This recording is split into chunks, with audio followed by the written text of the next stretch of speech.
Photoshop's curves is a flexible control that allows us to brighten or darken aspects of a layer based on that layer's luminosity.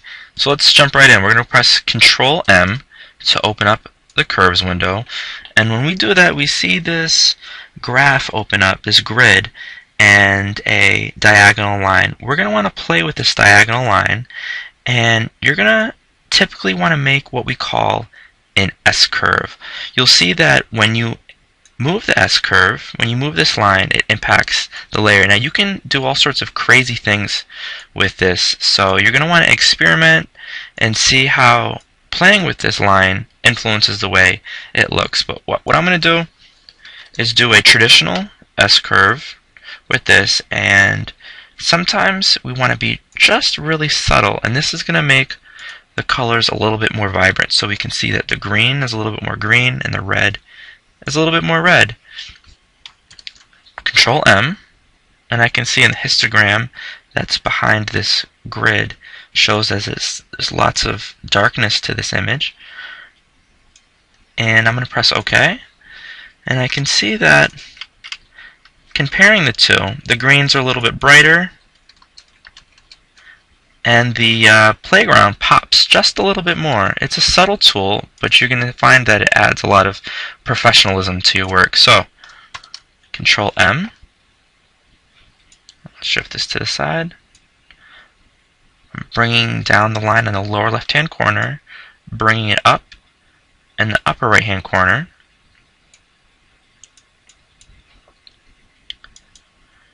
and let's look at it before and after.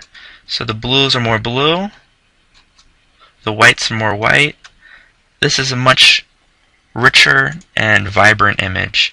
Now, how can we apply this to some of our photos? So here we have a fun image, a little overexposed, and I can see from the histogram that there's not a lot of heavy darks, but beyond that it has a pretty wide tonal range. So I'm going to open up the curves window. I'm going to pull this down because we can see that this area right here impacts the darkest area of the image, and along the perimeter at the top and the right side influences the light aspect of the image.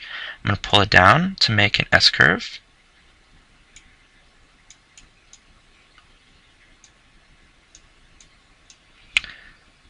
And there we go. We can see before and after. Now, one of the things that I really like to do and would very much encourage you guys to do when using either curves or levels is to press F7 to open up the layers palette. And when we do that, what I'm going to do is I'm going to click on the background layer and I'm going to drag it to the Create New Icon button. And when I do that, it creates a copy. So click and drag right next to the garbage can. And now what we can do is press Control M to open up the curves. I'm going to click down. And this is going to be really subtle. And I'm going to press OK. And if I didn't like this layer, if I didn't like what I did, I could simply drag it to the garbage can. Likewise, what I can do is click on the eye to see the difference between the before and after. If I want to continue working on this image, I can again go crazy with it if that was the kind of look I was going for. If that wasn't what I want, I can drag it to the garbage can and start over using either the curves or the levels. Good luck as you're working on this project.